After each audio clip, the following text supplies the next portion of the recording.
यमुनातीरा वनचारी जय राधा माधव कुंज बिहारी जय राधा माधव कुंज बिहारी गोपीजन वल्लभ गिरिवरधारी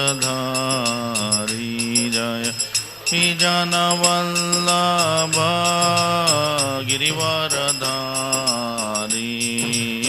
यशोदानंदन व्रज जनरंजन यशोनंदन व्रज जनरंजन यमुनातीरावनचारी यमुनातीरावनचारी जय राधा माधव कुंज बिहारी जय राधा माधव कुंज बिहारी हरे कृष्णा कृष्ण कृष्ण हरे हरे हरे राम राम राम हरे हरे हरे कृष्ण कृष्ण कृष्ण हरे हरे हरे राम राम राम हरे हरे हरे कृष्ण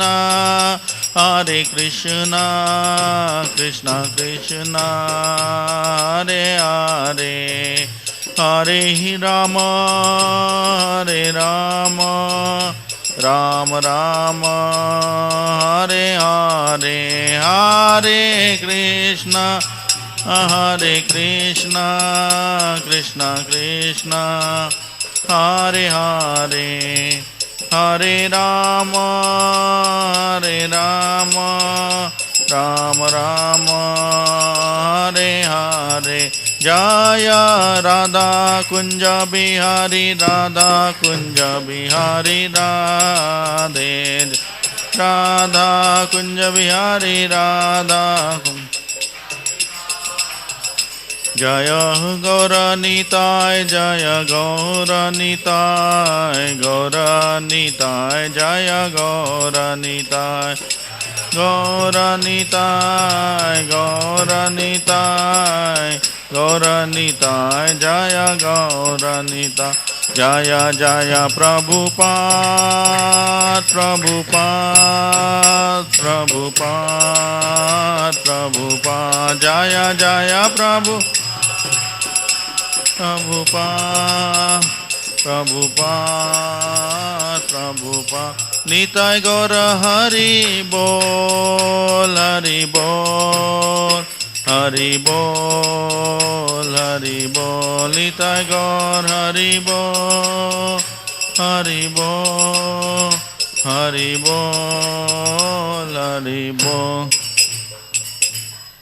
गोलोकेर प्रेम धम से नाम संकीर्तनम की श्रील प्रभुपाद की। ओम नमो भगवते वासुदेवाय।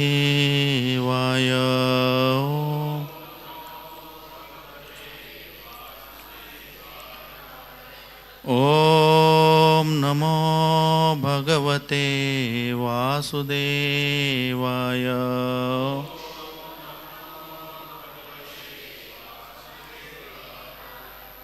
ओम नमो भगवते वासुदेवाय। नारायणं नमस्कृत्य नरं चैव नरोत्तमं देवीं सरस्वतीं व्यासं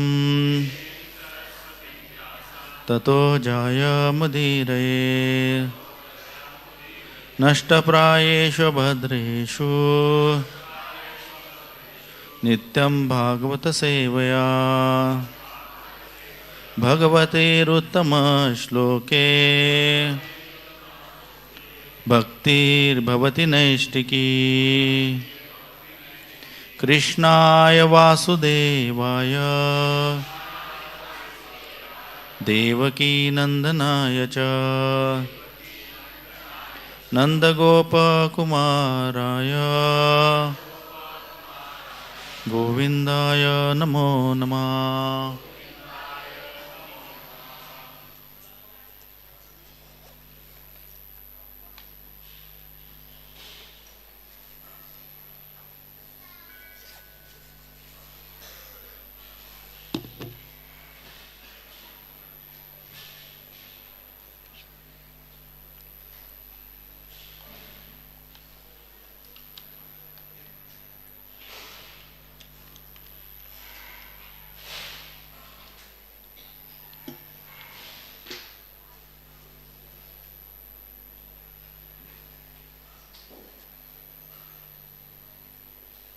हरे कृष्णा। तो आज हम भागवतम के 9वें स्कंद के चौथे अध्याय का 69वां श्लोक पढ़ेंगे।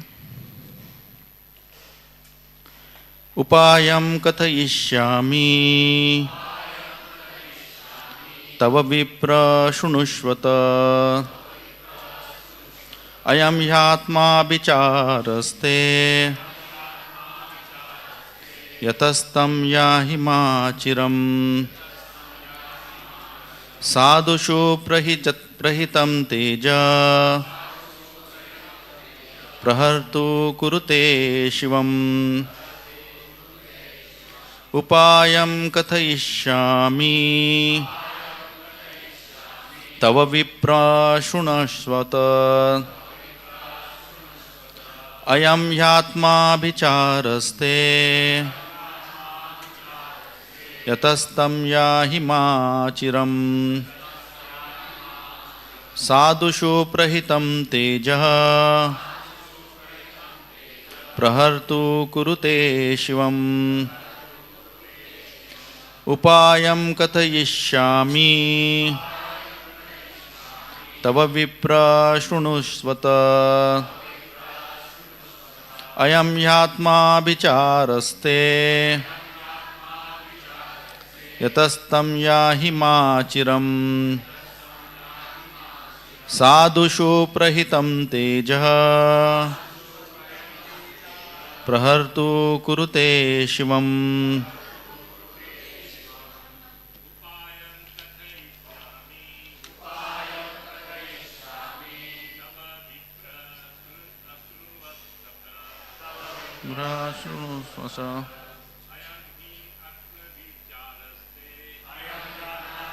चारस्ते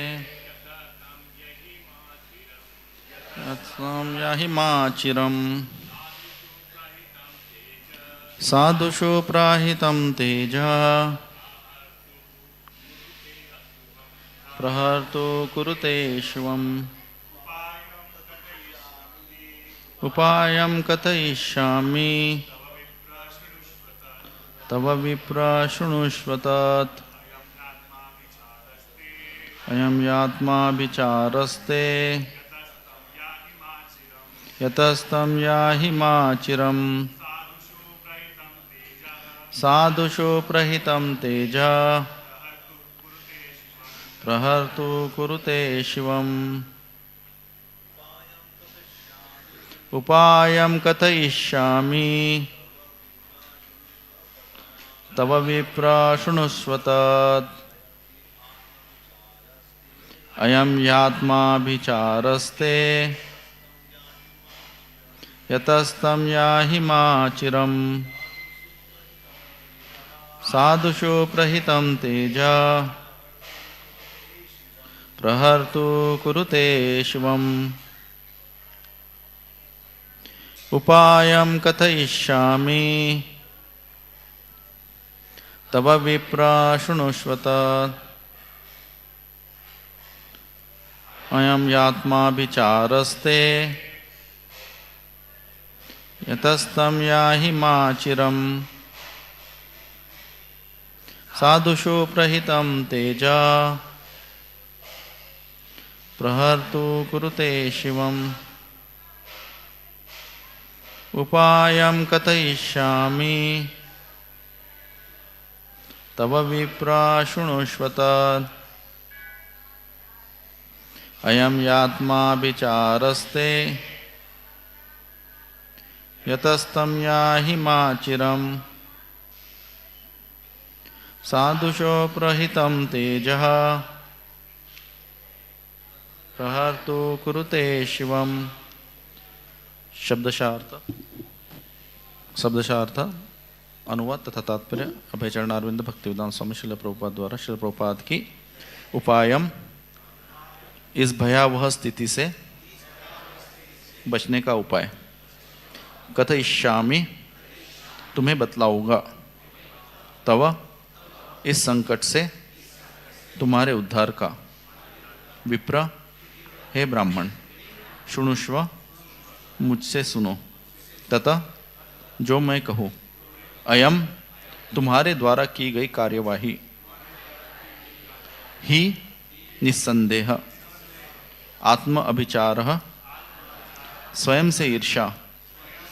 तुम्हारा मन ही तुम्हारा शत्रु बन गया है। ते, तुम्हारे लिए। यतः, जिसके कारण। तम, उसको, अम्बरीश महाराज को। याही, तुरंत जाओ। माँ चिरम, एक क्षण भी देरी न करो। साधुषु, भक्तों को। प्रतिहम, प्रतितम, प्रयुक्त। तेजः, शक्ति। प्रहर्तु, कर्ता का। कुरुते, करता है। अशिवम, अमंगलम। अनुवाद, हे ब्राह्मण, अब मैं तुम्हारी रक्षा के लिए उपदेश देता हूँ। मुझसे सुनो। तुमने महाराज अम्बरीश का अपमान करके आत्मद्वेष से कार्य किया है। अतएव तुम एक क्षण की भी देरी किए बिना तुरंत उसके पास जाओ। जो व्यक्ति अपनी तथा कथित शक्ति का प्रयोग भक्त पर करता है, उसकी वह शक्ति प्रयुक्त को ही हानि पहुंचाती है। इस प्रकार कर्ता विषयी को हानि पहुंचाती है, विषय को नहीं। तात्पर्य, वैष्णव सदा से अभक्तों की ईर्ष्या का विषय बना रहता है, चाहे वह अभक्त उसका पिता ही क्यों न हो। उदाहरणार्थ, हिरण्यकश्यपु अपने पुत्र प्रहलाद महाराज से ईर्ष्या करता था, लेकिन यह ईर्ष्या प्रहलाद के लिए नहीं अपितु हिरण्यकश्यपु के लिए घातक सिद्ध हुई। हिरण्यकश्यपु ने अपने पुत्र के विरुद्ध जितनी भी कार्यवाही की, उन्हें भगवान गंभीरतापूर्वक देखते रहे, और जब हिरण्यकश्यपु प्रहलाद को मारने ही वाला था तो भगवान साक्षात प्रकट हुए और हिरण्यकश्यपु को मार डाला। ये दो महत्वपूर्ण वाक्य हैं, ध्यान से सुनिए। वैष्णव के प्रति की गई सेवा धीरे धीरे संचित होती रहती है और भक्त के लिए वही संपत्ति बन जाती है।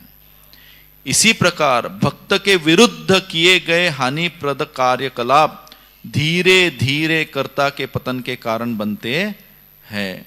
दुर्वासा जैसे महान ब्राह्मण एवं योगी भी घोर संकट में था, क्योंकि उसने शुद्ध भक्त महाराज अम्बरीश के चरण कमलों का अपराध किया था। श्रील प्रभुपाद की। ओम अज्ञानतिमिरान्धस्य ज्ञानाञ्जनशलाकया चक्षुरुन्मिलितं येन तस्मै श्री गुरुवे नमः। श्री चैतन्य मनोभीष्टं स्थापितं येन भूतले स्वयं रूप कदा मह्यं ददाति। वन्देऽहं श्रीगुरो श्रीयुतापदकमलं श्रीगुरून् वैष्णवांश्च श्रीरूपं साग्रजातं सहगना रघुनाथान्वितं तं सजीवं साद्वैतं सावधूतं परिजनासहितं कृष्णचैतन्यदेवं श्रीराधा कृष्णपादान् सहगणललिता श्रीविशाखान्वितांश्च नमो विष्णुपादाय कृष्णप्रेष्ठाय भूतले श्रीमते भक्तिवेदान्त स्वामिनिति नामिने। नमस्ते सरस्वते देवे गौरवाणी प्रचारिणे निर्विशेष शून्यवादी पाश्चात्यदेशतारिणे। नमो महावदन्याय कृष्ण प्रेम प्रदायते कृष्णाय कृष्ण चैतन्य नामिने गौरत्विषे नमः। हे कृष्णा करुणा सिंधु दीनबंधु जगत्पते गोपेश गोपिका कांत राधा कांत नमस्तुते। तप्त कांचन गौरांगी राधे वृंदावनेश्वरी वृषभानुसुते देवी प्रणमामि हरिप्रिये। वाञ्छाकल्पतरुभ्यश्च कृपा सिन्धुभ्यैव च पतितानां पावनेभ्यो वैष्णवेभ्यो नमो नमः। जय श्री कृष्ण चैतन्य प्रभु नित्यानंद श्री अद्वैत गदाधर श्रीवासादि गौरभक्तवृंद। हरे कृष्णा कृष्णा कृष्णा हरे हरे, हरे राम राम राम हरे हरे।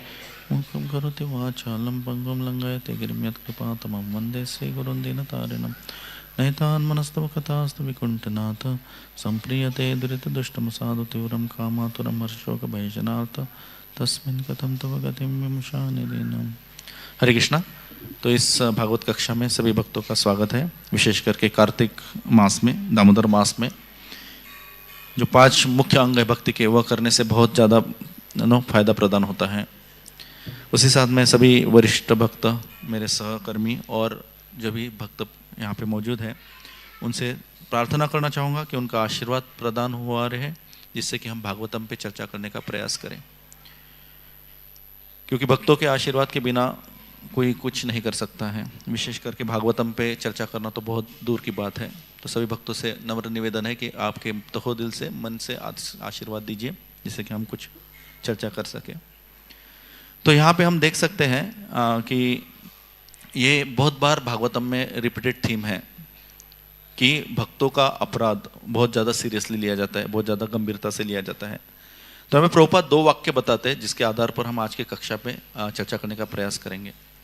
तो इंग्लिश में अगर देखा जाएगा, हिंदी में भी हम दोहराएंगे। इंग्लिश में प्रभुपाद बताते हैं तात्पर्य में, service to Vaishnava gradually accumulates and becomes an asset for devotee.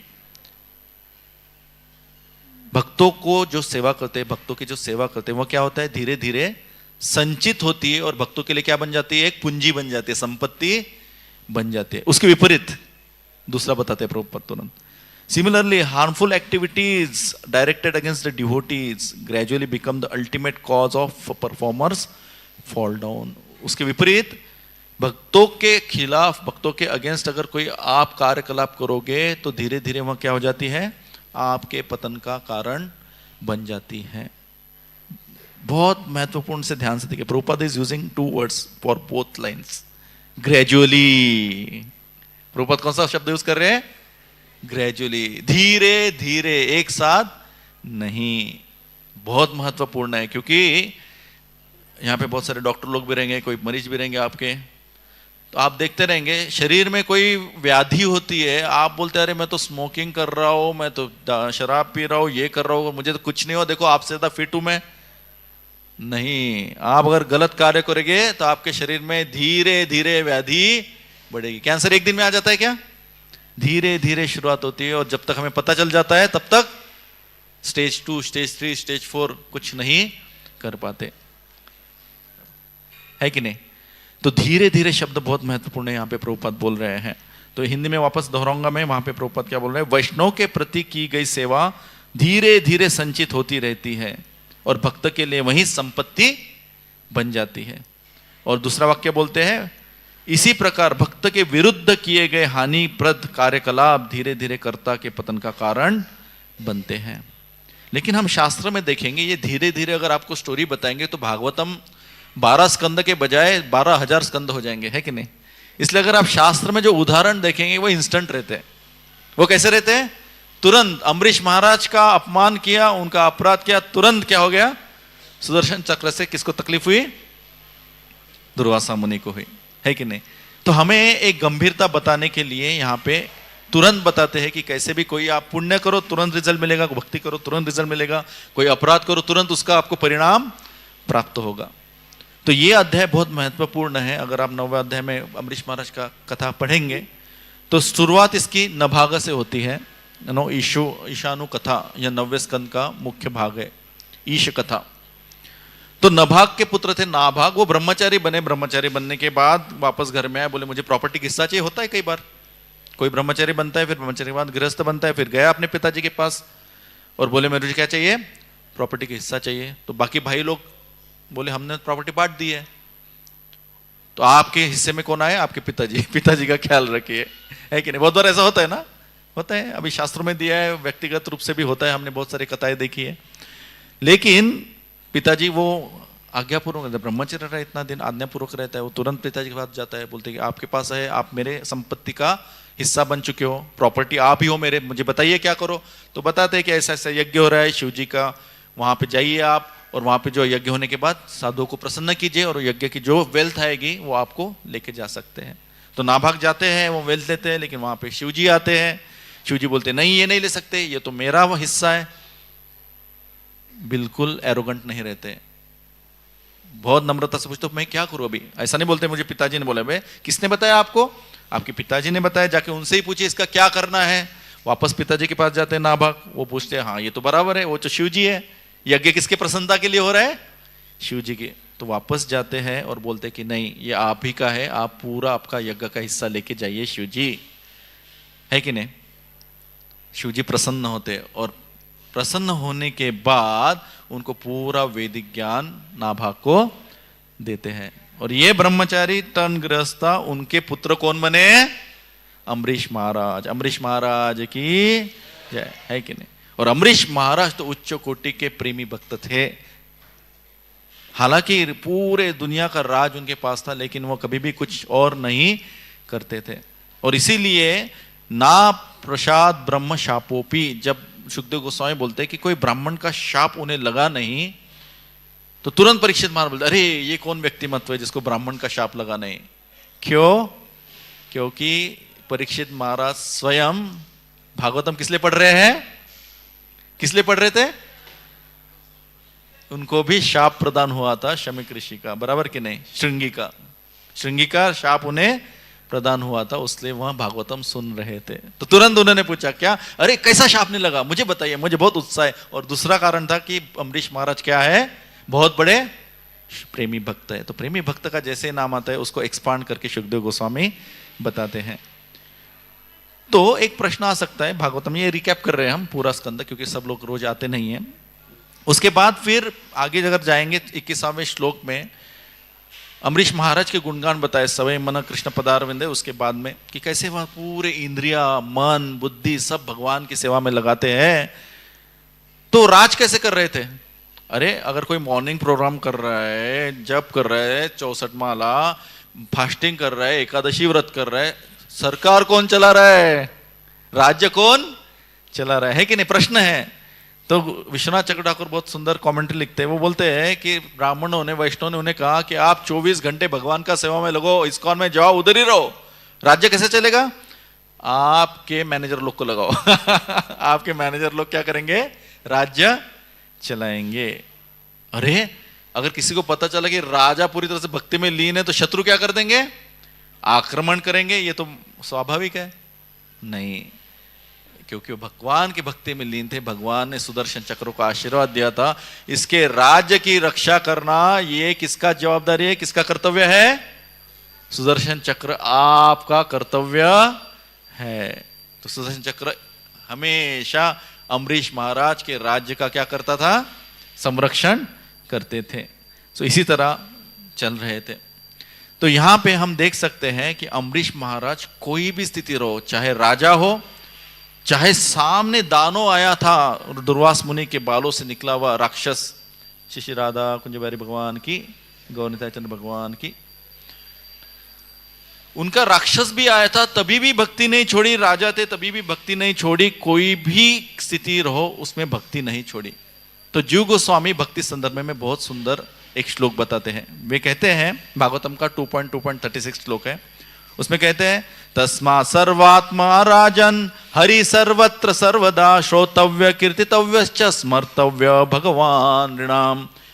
तो ये श्लोक में जीव गोस्वामी कहते हैं तस्मा सर्वात्मना राजन हरि सर्वत्र सर्वदा। दो शब्द बहुत महत्वपूर्ण है। हरि की भक्ति है वहां सर्वत्र, सर्वत्र यानी हर जगह कर सकते, और सर्वदा यानी कोई भी स्थिति में, कोई भी जगह में, और कोई भी टाइम प्लेस सर्कमस्टेंस का उसको बंधन नहीं रहता है। तो डज ऑल टाइम, सर्वत्र का मतलब क्या होता है? कि जब भगवान इस सृष्टि की उत्पत्ति करते हैं तब भी कोई भक्ति कर सकता है? बिल्कुल कर सकता है। अगर सृष्टि की उत्पत्ति हो रही है उस समय कोई भगवान की भक्ति कर सकता है? निश्चित रूप से कर सकता है। 11.14.3 भागवतम में कहा है, काले न नष्ट प्रलय वाणियाम वेद समजिषिता मायादु ब्राह्मणे प्रोक्ता धर्मो यस्याह मदात्मकम। जब भगवान ने ब्रह्मा को सृष्टि की उत्पत्ति करने के लिए कहा है, तब क्या हुआ? उत्पत्ति के समय वैदिक मंत्रों का उच्चारण हुआ, वहां पे भक्ति ब्रह्मा जी करने लग गए। उत्पत्ति होने के बाद कोई भक्ति कर सकता है? अरे बाप रे, इतने सारे उदाहरण है कि नहीं? प्रहलाद महाराज, ध्रुव महाराज, सब भक्त, आप सब लोग भक्त। उत्पत्ति की सृष्टि की निर्मित हो गई, आप भक्ति कर रहे हो। प्रलय के वक्त कोई भक्ति कर सकता है? क्या प्रलय के वक्त कोई भक्ति कर सकता है? जीव गोस्वामी बोलते हैं हाँ, प्रलय के वक्त भी भक्ति कर सकता है। भागवतम 3.7.37 में कहा गया है, तत्रे माम का उपाशिराम कयुस्वीद अनुसेरत। जब पूरा क्या होता है? प्रलय होता है। जो भगवान की पूजा करते हैं, जो सोए हुए रहते हैं, भगवान की पूजा करते रहते हैं, जो भक्त हैं। तो ये हो गए उत्पत्ति के वक्त, प्रलय के वक्त और उत्पत्ति के बाद, सृष्टि की निर्मिति के बाद। क्या भक्ति चारों युग में कर सकते हैं? क्या कि सिर्फ कलयुग में करना है? जीव गोस्वामी बोलते हैं नहीं, भक्ति हर एक युग में कर सकते हैं। और वे कोट करते हैं, कृते यध्यायतो विष्णुम त्रेतायाम यजतो मकई द्वापरे परिचर्यायाम कलौ तद्धरि कीर्तना। भक्ति चारों युग में कर सकते हैं। तो क्या भक्ति जो मनुष्य कोई भी स्तर में कर सकते हैं? हाँ, जीव गोस्वामी बोलते हैं हर एक स्तर में कर सकते हैं। क्या गर्भ में भक्ति कर सकते हैं? हाँ, गर्भ में। किसने भक्ति की थी गर्भ में? प्रहलाद महाराज ने। क्या बालिए बचपन में भक्ति कर सकते हैं? हाँ, किसने की थी बचपन में भक्ति? ध्रुव महाराज ने। यौवने, यूथ, यौवन में कोई भक्ति कर सकता है? अम्बरीश महाराज। वे यौवन थे फिर भी उन्होंने क्या किया? यौवन थे फिर भी उन्होंने क्या किया? भक्ति किया। वार्धक्य, ओल्ड एज, ओल्ड एज में किसने भक्ति किया? धृतराष्ट्र। उन्होंने वार्धक्य, बुढ़ापे में भक्ति की। मरते समय किसने भक्ति की? अजामिल ने मरते समय भक्ति की। और स्वर्ग में किसने भक्ति की? क्या स्वर्ग में भक्ति कर सकते हैं? निश्चित रूप से। स्वर्ग में किसने भक्ति की? चित्रकेतु महाराज ने स्वर्ग में भक्ति की। और नारकीतायम, नारकीतायम यानी नरक में किसने भक्ति की? अनेकों अनेक लोग नरक में भक्ति करते हैं। नरसिंह पुराण में कहा गया है, यथा यथा हरेर नाम कीर्तयन्ति स्म नारकः तथा तथा हरो भक्तिम उद्भवन्तो द्वयम ययु। नरक के लोग एक बार जा रहे थे, लास्ट टाइम में मैंने बताया, और उन्होंने जैसे ही हरे कृष्ण महामंत्र का जप सुना, हरे कृष्णा कृष्णा कृष्णा हरे हरे, हरे राम राम राम हरे, जैसे ही हरे कृष्ण महामंत्र का उच्चारण सुना जनक महाराज का, सभी नरक लोग खाली हो गए। सब लोग कहां चले गए? भगवत धाम चले गए। तो भक्ति कोई भी स्तर में कर सकते हैं। इसीलिए 62वें श्लोक में दुर्वासा मुनि भगवान विष्णु को बता रहे हैं, मुच्चेते यन्नामानि उदिते नारकोपि, कि हे भगवान, आपके नामों का उच्चारण करने से नरक के लोग भी कहां चले जाते हैं? पूरे पापों से मुक्त होके भगवत धाम चले जाते हैं। तो अम्बरीश महाराज कोई भी स्तर में भक्ति कर रहे थे, चाहे दुर्वासा मुनि का राक्षस वहां पे मौजूद हो, दैत्य मौजूद हो, चाहे राजा हो, चाहे 1 साल वेट कर रहे किसका? दुर्वासा मुनि घूम के आने के लिए, हर क्षण में उन्होंने भक्ति प्रयास की। लेकिन यहां पे जो बता रहे हैं तात्पर्य प्रभुपाद बहुत महत्वपूर्ण है कि वैष्णव सेवा करने से धीरे धीरे हमारी एसेट मौजूद होती है कि नहीं? आजकल बहुत लोग सिप करते हैं, सिस्टमेटिक इन्वेस्टमेंट प्लान, थोड़ा थोड़ा अमाउंट किस में डालते हैं? म्यूचुअल फंड में, बराबर। किस लिए? हमको क्या करना है? क्रिएट एसेट करना है, क्रिएट। भक्त लोग भी थोड़ा थोड़ा अपना सिप नहीं करते, लेकिन भक्ति में थोड़ा थोड़ा क्या करते हैं? इन्वेस्टमेंट करते रहते हैं। और वो इन्वेस्टमेंट क्या है? वैष्णव सेवा। वैष्णव सेवा बहुत शक्तिशाली है। अगर वैष्णव सेवा और वैष्णव अपराध, इन दोनों का हम ठीक से शक्ति समझ नहीं पाएंगे तो ना तो हम भक्ति में बढ़ पाएंगे, ना तो हम भक्ति से पतन हो सकते हैं। कुछ भी हो सकता है। तो जैसे अभी त्योहार का सीजन आ रहा है, दिवाली आ रही है, हाल ही में पिछले हफ्ते में हमने दशहरा का क्या किया? उत्सव मनाया। तो बहुत महत्वपूर्ण चीज है, रामानुजाचार्य के संप्रदाय में वैष्णव सेवा को बहुत महत्वपूर्ण दिया है। तो प्रपन्नातम करके एक ग्रंथ है रामानुजाचार्य के संप्रदाय में, तो उसमें आचार्यगण बहुत सुंदर टीका देते हैं। तो जब रावण ने मारा, राम ने रावण को मारा, तो राम वापस किधर आए थे? अयोध्या आए थे। तो कौशल्या ने राम से पूछा, भाई रावण को आपने कैसे मारा? उसको इतने आशीर्वाद थे, इतने प्राप्त थे, आपको कैसे मारा उसने? आपने कैसे मारा? तो रामचंद्र भगवान बोले, राम को मैंने नहीं मारा। राम क्या बोले? रावण को मैंने नहीं मारा। अरे कौशल बोली, सबने बताया, हनुमान जी बता रहे, सीता मैया बता रही है, इसने वानर सेना सब बता रहे, रावण को आपने ही मारा है। राम बोले, नहीं, रावण को मैंने नहीं मारा। तो फिर किसने मारा? तो रामचंद्र भगवान वापस बोलते हैं, रावण को मैंने मारा। अरे कौशल्या कंफ्यूज हो गई, आप पहले बोल रावण को मैंने नहीं मारा, रावण को मैंने मारा, विरोधाभास हो गया है कि नहीं?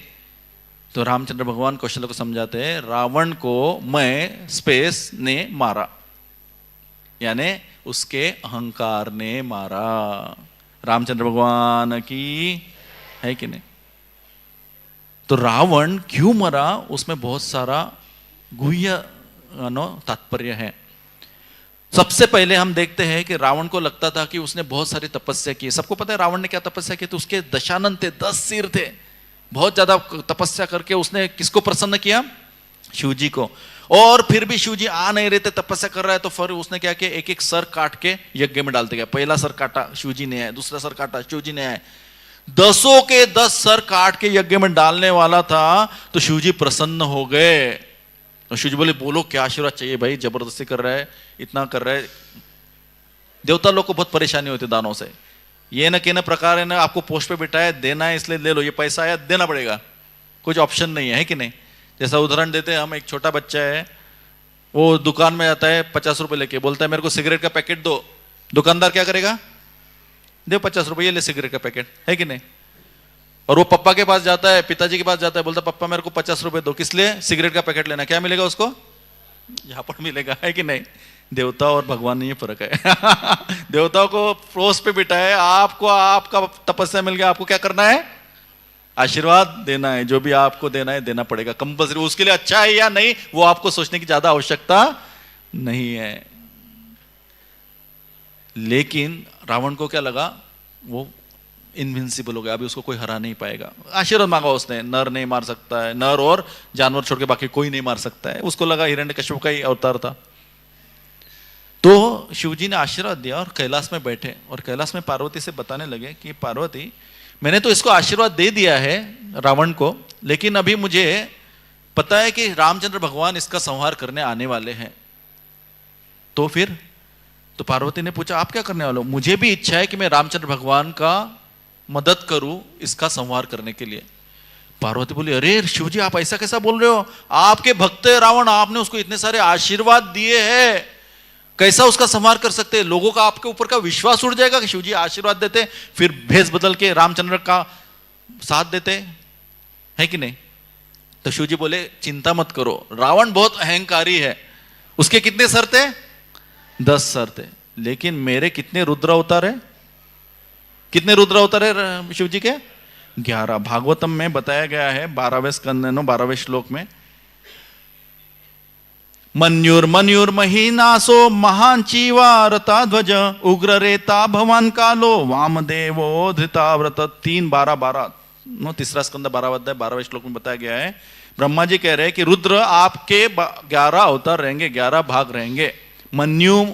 मनु, महीनास, महान, शिव, ऋतध्वज, उग्ररेट, भाव, कला, वामदेव और धृतव्रत। तो शिवजी स्मित हास्य करके पार्वती को बोले, रावण ने केवल 10 सिर अर्पण किए तो 10 रुद्र शांत हो गए, 11वां रुद्र शांत नहीं हुआ। उसका अंश लेके मैं हनुमान जी के रूप में आऊंगा और रामचंद्र को उसका विनाश करने के लिए मदद करूंगा। शिवजी भगवान की है कि नहीं? देखिए, अहंकारी था, उसको लगा मैंने 10 सर अर्पण कर दिए तो मेरा नाश कोई नहीं कर सकता। उसके नाश का कारण कौन बना? जिसको प्रसन्न करने गया, जिसकी पति ईर्ष्या थी, वही उनका नाश का कारण बन गए। दूसरा उदाहरण देते हैं वैष्णव सेवा का। Vaishnava seva is not a means, it is goal. Vaishnava सेवा यह आपको कुछ प्राप्त करने के लिए एक साधन नहीं है, वैष्णव सेवा ध्येय है। समझ रहे हो आप दोनों में फर्क? जैसा कि मायावादी लोग भी बताते हैं कि आपको अगर ऊपर चढ़ना है तो आप सीढ़ी का सहारा लेते हो, ऊपर चढ़ने के बाद सीढ़ी को फेंक दो। वैष्णव सेवा ध्येय है, वो कोई साधन नहीं है भक्ति प्राप्त करने का। भक्ति प्राप्त प्रेमा भक्ति होने के बाद भी हम क्या करने वाले हैं? वैष्णव सेवा ही करने वाले हैं। तो रामानुजाचार्य बहुत सुंदर उदाहरण देते हैं प्रपन्नामृत में। वो बताते हैं कि कैसे वैष्णव सेवा इतनी शक्तिशाली है। जैसे आप सबको पता है अभी कार्तिक मास का महोत्सव चल रहा है, 10वां स्कंद सबने पढ़ना चाहिए। तो 10वें स्कंद के शुरू में बीच में जब ये देवकी शुरू में जब देखते आप, देवकी का रथ, देवकी और वसुदेव का रथ कौन चला रहा था? कंस। लेकिन जैसा ही रथ चला रहा था कंस, देवता लोगों ने आकाशवाणी की। क्या आकाशवाणी की? अरे मूर्ख, तू जिस स्त्री का रथ चला रहा है उसका 8वीं संतान तेरे विनाश का, तेरे मृत्यु का कारण बनेगा। तो वैष्णव आचार्य कहते हैं कि उसी समय अनाउंसमेंट क्यों की देवताओं ने? What was the reason they did announcement exactly at that time? रथ को सिर्फ पकड़ा था, चलाया भी नहीं था, चलाने का शुरू भी नहीं होता, लेके जाने वाला था देवकी और वसुदेव को। तो देवता लोग सोच रहे थे कि अरे कंस ने इतना सारा तपस्या किया, again Hiranyakashipu continued in Kamsa, है कि नहीं? इतना तपस्या किया है, उसको इतने आशीर्वाद प्राप्त हो, इतना शक्तिशाली हो गया है, सभी देवताओं को उसने हराया है। इसकी शक्ति, अगर वो रथ चलाएगा, रथ में कौन बैठा है? देवकी और वो कौन है? वैष्णव है। अगर ये रथ चला के वैष्णव सेवा करेगा तो इसका बल, इसकी शक्ति कितने गुणित बढ़ जाएगी। अगर ऐसा होगा तो ये कतई हम इसको हरा नहीं सकेंगे। इसीलिए उसको वैष्णव सेवा से परावृत्त करने के लिए देवता लोगों ने कब अनाउंसमेंट की? वैष्णव सेवा करने से पहले, है कि नहीं? दूसरा उदाहरण देते हैं वे, रावण का पतन क्यों हुआ? हाँ, रावण लस्ट करके बताते हैं हम, काम का प्रतीक है, अहंकार का प्रतीक है। भगवान ने, रामचंद्र ने राम बाण मार के उस लस्ट को निकाल दिया, वो भी है सही। लेकिन उसका पतन कब चालू हुआ पता है? वैष्णव आचार्य तुलसीदास जी कहते हैं रामचरितमानस में, और ये राधा गोविंद महाराज भी कोट करते हैं। वे कहते हैं कि कब पतन हुआ रावण का? रावण बहुत शक्तिशाली था, युद्ध चल रहा था, ऐसा नहीं कि युद्ध में हर बार हार रहा था, धीरे धीरे धीरे धीरे उसकी शक्ति कम हो रही थी, लेकिन फिर भी स्ट्रांग था। लेकिन जब विभीषण उसके पास है और उसको समझाने लगे कि हे विभीषण, बता रहे थे, हे रावण, मेरे भाई, मेरे बड़े भ्राता, आप छोड़ दीजिए, रावण बहुत दयालु है, अगर आप सीता को अभी छोड़ देंगे, उनके पास लेके जाएंगे, वो आपको माफ कर देंगे, इतने दयालु है मेरे प्रभु श्री राम। ये सुन के रावण को तनिक भी फर्क नहीं पड़ा, बहुत क्रोधित हो गए रावण, और एक जोर से लात मार के विभीषण को क्या किया? फेंक दिया, दूर ढकेल दिया। और जैसे विभीषण को लात मारा रावण ने, पूरा संकीर्तन चालू हो गया, देवता लोग ने बैंड बाजा सब मृदंग उदंग करताल उधर बजाने लगे, हरि बोल हरि बोल हरि बोल। क्यों?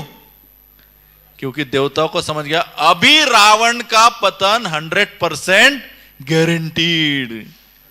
इसका पतन क्या हो गया? 100% क्या है? इसका विनाश निश्चित हो गया। क्यों? उसने क्या किया है? वैष्णव अपराध। उसने क्या किया है? वैष्णव अपराध। देखिए, वैष्णव अपराध is very important. Gradually it will lead to destruction. कोई भी आप कथा सुनिए भागवतम में, उसको भक्ति प्राप्त हुई है, वैष्णव सेवा से भक्ति प्राप्त हुई है, उसका पतन हुआ है वैष्णव अपराध से, उसका पतन हुआ है। मूल रूट कारण ये दो है, उसके विपरीत सेकेंडरी कारण रहेंगे, लेकिन मूल कारण क्या है? वैष्णव अपराध और वैष्णव सेवा। तो यही भगवान यहां पे बता रहे हैं, मद भक्ता पूज्याभिध का, मेरे भक्तों की सेवा मेरे सेवा से भी ज्यादा महत्वपूर्ण है। और भक्त लोग बहुत केयरफुल रहते। वापस रामायण में अगर देखेंगे, दशरथ के हाथ से भी ये तो जानबूझ के वैष्णव अपराध किया था। किसने वैष्णव अपराध किया था जानबूझ के? रावण ने जानबूझ के, हिरण्यकश्यप ने जानबूझ के, कंस ने वैष्णव अपराध किया था। लेकिन बिना जाने समझे भी वैष्णव अपराध हो गया, उसका भी हमें ख्याल रखना पड़ता है। जैसे दशरथ महाराज थे, उनसे क्या अपराध हो गया था जब वो यौवन यूथ में थे? क्या अपराध हो गया था? उन्होंने शब्द बेदी भाण चलाया था। उनको लगा कि कोई शेर पानी पी रहा है, गुड़ुम गुड़ुम आवाज आ रहा था, शेर की गिरहट के जैसा आवाज आ गया था, और वो बाण किसको लग गया था? किसको लग गया था? श्रवण कुमार को। वो अपने पिताजी और माताजी को काशी ले जा रहा था।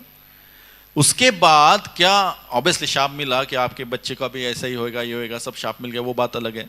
लेकिन क्या दशरथ महाराज शांत बैठ गए? उन्होंने उसको रेक्टिफाई किया। बहुत संवेदन रहते हैं क्योंकि वे तो वैष्णव है दशरथ महाराज तो वैष्णव है। तो भागवत रामायण में श्लोक आता है बालकांड में 1520 में, उसमें बताया गया है कि कितने संवेदनशीलता से एक चीज को जिंदगी भर के लिए जिससे गलती हुआ उसको अयोध्या में बैन कर दिया दशरथ महाराज ने। क्या बैन कर दिया? ये च बाणैर्विध्यन्ति विविक्तम परापरम शब्द वेदम च विततम लयु हस्ता विशारदा। शब्द वेद्यम च विततम, पूरे अयोध्या में कोई भी बाणधारी आर्चर है, धनुष्य वाला है, धनुर्धारी है, कोई भी योद्धा है, उसको एक अस्त्र का प्रयोग करने की परमिशन नहीं थी। कौन से अस्त्र का प्रयोग? शब्द वेदी बाण। क्यों? क्योंकि उस बाण से क्या हुआ था? वैष्णव अपराध हुआ था, एक श्रवण कुमार का वध हुआ था, है कि नहीं? बहुत महत्वपूर्ण है। इसीलिए हम चाहे कोई भी वैष्णव हो, वैष्णव अपराध से बचना चाहिए। अभी वैष्णव के अलग अलग स्तर होते हैं। चैतन्य चरितामृत में महाप्रभु तीन अलग अलग अध्याय में बताते हैं कि वैष्णव के 3 भाग। एक है वैष्णव, एक है वैष्णवतर और तीसरा है वैष्णवतमम। वैष्णव कौन है? जो कोई भी एक बार हरे कृष्ण महामंत्र जप करता है उसे वैष्णव कहते हैं। चैतन्य महाप्रभु हरे कृष्णा कृष्णा कृष्णा हरे हरे, हरे राम राम राम हरे हरे। जो भी एक बार हरि कृष्णा राम पांडुरंग विट्ठल विष्णु किसी का भी नाम लेगा उसे चैतन्य महाप्रभु क्या बोलते हैं? वैष्णव। अभी बताइए भारत में कितने लोग अवैष्णव हैं? अभी इस्कॉन तो हरे कृष्णा संकीर्तन लेके जाता है, सबको बोलता है हाथ ऊपर कीजिए, सब लोग हाथ ऊपर कीजिए और बोलिए हरे कृष्णा कृष्णा कृष्णा हरे हरे, हरे राम राम राम हरे हरे। तो आप किसका अपराध कर सकते हो? अरे भारत में प्रैक्टिकली हर एक व्यक्ति हरि का नाम लेता है, हर एक व्यक्ति कृष्ण का नाम लेता है। और पाश्चात्य देश में वो लोग तो बोलते हैं हरि अप जल्दी चलो हरि हरि का नाम लेते हैं। और मुगलों के देश में हरामखोर हराम का नाम लेते हैं। सभी विश्व क्या हो गया प्रैक्टिकली ये डेफिनेशन में वैष्णव। किसका अपराध कर सकते हम? कर सकते किसका अपराध? नहीं। Practically everybody is Vaishnava according to this definition. Vaishnava one who chants holy name at least one. मध्य 15.111 में चैतन्य महाप्रभु बताते हैं, है कि नहीं? तो वैष्णव जो है जो एक बार भगवान का नाम लेता है। उसके बाद वैष्णवतर कौन है? जो निरंतर कृष्ण का नाम जप करता है। निरंतर यानी 24 घंटे, या फिर निरंतर यानी हमेशा वैष्णव क्या करते हैं? भगवान के नामों का जप करते हैं। और वैष्णवतम कौन है? जिसको देख के दूसरा व्यक्ति जप करने लगता है हरे कृष्ण कृष्ण कृष्ण हरे हरे, हरे राम राम राम हरे। तो वैष्णवतम है ये। वैष्णवतम कौन है? जिसको देख के ही दूसरा व्यक्ति क्या करता है? हरे कृष्ण महामंत्र या हरि नाम जप करना चालू करता है। बाकी जो जीव है उसके प्रति आप निंदा करोगे तो उसे पाप कहां गया है? बाकी जीवों के प्रति आप उनकी अगर निंदा करोगे, उनके प्रति आप कोई गलत कार्य करोगे तो उसे क्या कहा गया है? पाप। लेकिन वैष्णव के प्रति आप निंदा करोगे उसे क्या कहा गया है? अपराध। वैष्णव के प्रति की निंदा को क्या कहा गया है? अपराध। ज्यादा डेंजरस क्या है? अपराध, है कि नहीं? जैसे कि एक उदाहरण सुना था मैं गौरांग प्रभु से। वे कहते हैं कि जो पाप होता है हमारे हृदय पर धूलि के जैसा है। चेतो दर्पण मार्जनम भव महादावाग्नि निर्वापणम। जैसा एक शीशा है उसके ऊपर बहुत सारा धूल है, अपने स्वरूप को हम देख नहीं सकते, बराबर। लेकिन उसका रीजन क्या? उसको साफ कैसा करते हैं हम? एक कपड़ा लेते हैं, साफ कर देते हैं, ठीक है, उसको निचोड़ लो, वापस पानी से। आसान है कि मुश्किल है धूल को साफ करना? आईने से आसान है। और जो अपराध है इट इज वज्र लेप। अपराध यानी क्या होता है? वज्र। वज्र यानी इंद्र का वज्र, पता है? नो, इंद्र को वज्र का जो कौन से मुनि थे? दधीचि मुनि ना। दधीचि मुनि के बोन से वज्र बना था जिसको वृत्रासुर को मारने के लिए ऐसा कठिन बनाया था जिसको कोई तोड़ नहीं सकता। उसका लेप यानी अपराध है। उसको साफ कर सकते हैं? वज्र लेप को किससे साफ करोगे? जेसीबी से? गड़ गड़ गड़ गड़ गड़ गड़। किससे साफ करोगे? नहीं, बहुत मुश्किल है। तो ये जो अलग अलग प्रकार के वैष्णव हैं, चाहे वैष्णव रहे, वैष्णवतर रहे, वैष्णवतम रहे, हरेक के प्रति आप निंदा करोगे तो आपको क्या प्राप्त होगा? वैष्णव अपराध प्रदान होगा। तो बहुत महत्वपूर्ण है। तो ऐसी एक कथा है, वापस अपने गौर गोविंद स्वामी महाराज बताते हैं। वे कहते हैं कि कैसे एक वैष्णव थे, परम वैष्णव तुलसीदास जी, आपको पता है। तो उस समय मुगलों का राज्य था, जैसे हमने बताया, सर्वत्र सर्वदा। आप कोई आर्मी कैंटोनमेंट में कोई आर्मी का व्यक्ति रहेगा, उसमें भी लिखा था सर्वत्र सर्वदा, ये उनका लोगो है, एक कोई रेजिमेंट का, सर्वत्र सर्वदा। एक्चुअली भक्ति का लोगो है वो, सर्वत्र सर्वदा। सर्वत्र कर सकते हो और हर समय कर सकते हैं, उसको कोई लिमिटेशन नहीं, टाइम प्लेस सर्कमस्टेंसेस का। तो तुलसीदास जी की महिमा बहुत अपार हो गई थी। तो ऐसा कोई लोग कहते हैं अकबर ने बुलाया उनको, कोई लोग कहते हैं अकबर का कोई सरदार जी था उसने बुलाया, मुसलमान था। तो उसने बुलाया तुलसीदास जी को, बोले हमने सुना है आप बहुत सारे चमत्कार करते हो, राम का नाम वाम लोते हो, हमको चमत्कार करके दिखाओ। अब ये तो वैष्णवतम है, जिसको देख के ही लोग, ऑलरेडी इसने राम का नाम ले लिया, हालांकि है यवन, नाम किसका ले रहा है? राम का। वैष्णवतम है तो राम का नाम, वो तो बोले मैं तो कुछ चमत्कार नहीं कर रहा था, मैं तो भगवान राम का नाम जप करता हूं, जो कुछ चमत्कार करना है वो कौन करता है? राम जी करते हैं, है कि नहीं? प्रभुपाद का भी एक उदाहरण है ऐसा। प्रभुपाद वृंदावन में बैठे थे, तो प्रभुपाद के शिष्य बड़े थके थे, वृंदर बांध रहे थे, सीमेंट बैग गिन रहे थे। उस समय सीमेंट ऐसा मिलता नहीं था, ऑर्डर दे दो दुकान से लेके आओ। सीमेंट लाइसेंस था, गवर्नमेंट से एक एक बैग हिसाब करके लेना पड़ता था, उसके लिए लंबी लाइन थी, है कि नहीं? लाइसेंस राज था तब। तो सब थक गए थे। तो पीसी सरकार, जो पीसी सरकार है वेस्ट बंगाल में, they are very famous magician, बहुत प्रसिद्ध जादूगर है। तो प्रभुपाद बोले मैं आपके शिष्यों को क्या करता हूँ, बहुत अच्छे से आपको मनोरंजन करता हूँ। तो अलग अलग मैजिक ट्रिक्स बताने लगे, चमत्कार बताने लग गए। तो एक चमत्कार उन्हें बताया कि आपने देखा ना कोर्टयार्ड है वृंदावन में, तो वहां पे सब भक्त बैठे थे। तो पीसी सरकार ओरिजिनल है, उसके बहुत सारे डिसेंडेंट्स है, कुछ डुप्लीकेट है कुछ ओरिजिनल है, ये ओरिजिनल वाला था। तो उसने क्या किया, प्रभुपाद के सामने बिना कोई प्रिपरेशन के वहां पे सभी कोर्टयार्ड में ऐसा ताली बजाया और बहुत अच्छा फूलों का वर्षाव सब भक्तों पे हो गया। सब भक्त लोग ताली बजाने लगे, अरे कितना अच्छा है, फूलों का वर्षा हो रहा है, कहां से हो रहा है दिख नहीं रहा है, आकाश पुष्प आए थे, आकाश में से पुष्प निकले अपने ऊपर गिर रहे, सब लोग खुश हो गए। तो प्रभुपाद भी ताली बजाने लग गए। तो पीसी सरकार प्रभुपाद के पास गए और प्रभुपाद बोले बहुत अप्रिशिएट किया, बहुत अच्छा आपने जादू बताया। लेकिन पीसी सरकार बोले एक्चुअली प्रभुपाद ये तो सिर्फ हाथ की, क्या बोलते हैं उसको, सफाई है, this just no trick of hands, ये हाथ की सफाई है। असली जादू, असली चमत्कार तो आपने किया है इन हिप्पी लोग को हैप्पीज बना के, हिप्पी लोग को वैष्णव भक्त बना के। श्रील प्रभुपाद की। तो तुलसीदास बोले हम चमत्कार नहीं करते बाबा, हम तो राम का नाम लेते हैं, राम जी है वो चमत्कार करना है करेंगे। ये क्रुद्ध हो गया, मुसलमान राजा क्रुद्ध हो गया और बोला कि नहीं नहीं नहीं मेरे को बताओ। नहीं बोले मैं कैसा बताऊं, मैं कुछ नहीं करता हूं, है कि नहीं? तो उसने क्रोधित होकर उसको जेल में डाल दिया, तुलसीदास जी को जेल में डाल दिया। और तुलसीदास जी क्या करेंगे? सर्वत्र सर्वदा, जेल में है, बाहर है, चित्रकूट में है, किधर भी है, क्या करेंगे?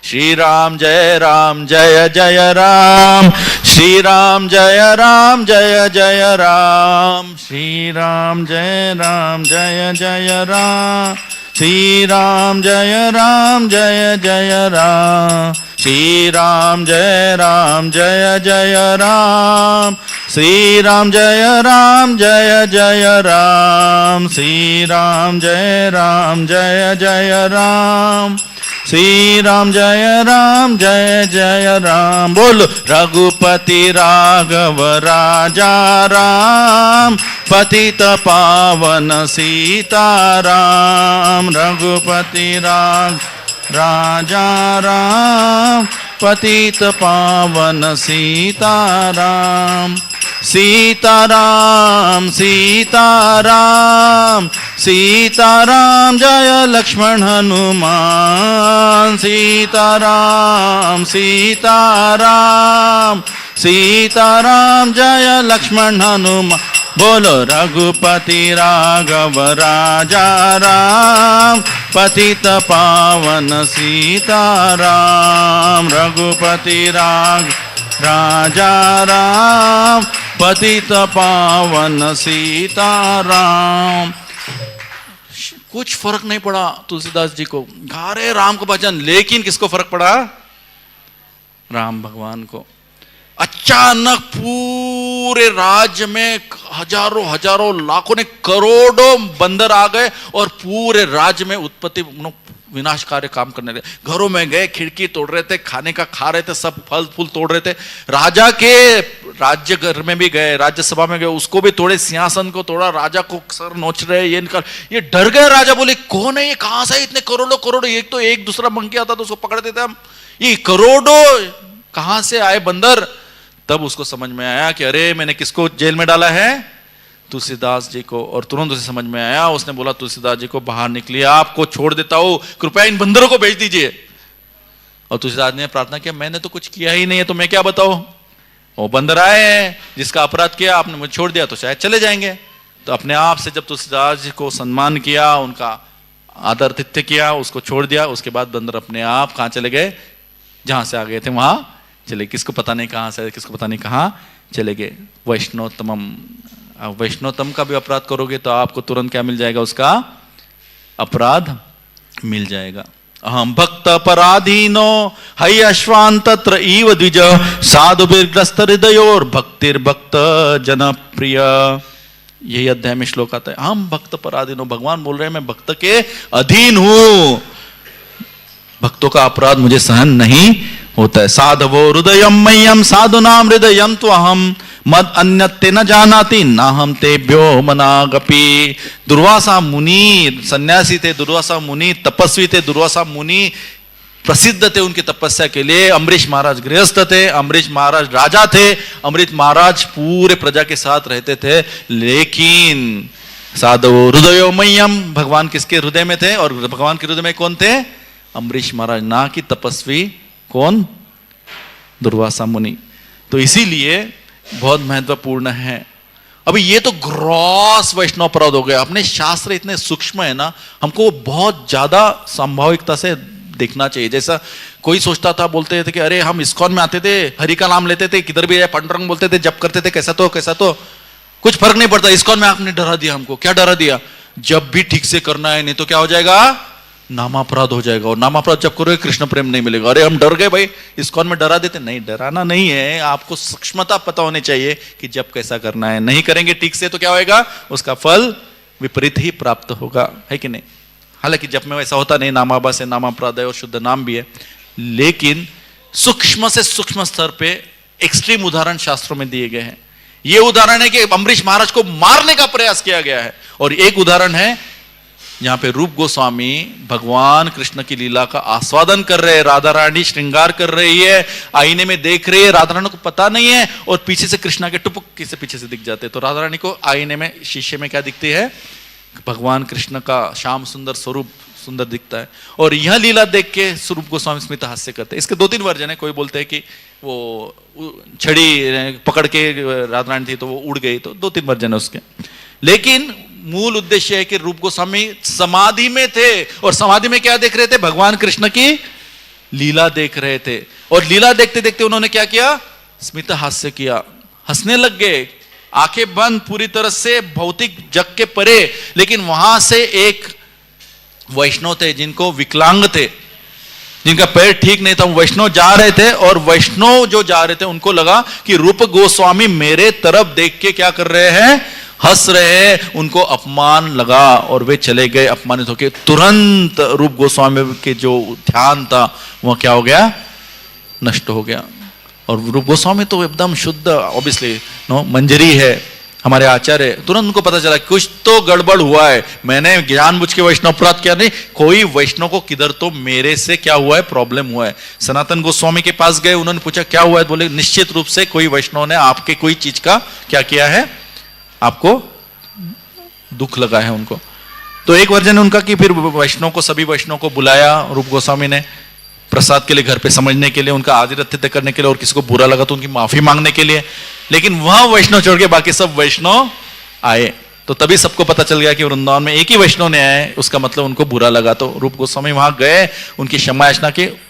और कुछ लोग ऐसा भी बताते हैं कि जो वैष्णव है उनको भी बुरा लग गया कि अरे आप तो समाधान में थे, आपके जो कार्य थे मुझे दुख करने के लिए नहीं थे, इसलिए मैं भी आपका क्षमा याचना करता हूं। और तब जाके रूप गोस्वामी ने उसका समाधान किया। तो यही यहां पे बता रहे हैं कि हे दुर्वासा, आपको अम्बरीश महाराज के पास जाके उनसे क्षमा याचना करनी पड़ेगी, तभी आप इस विपदा से, सुदर्शन के गर्मी से बच सकते हो।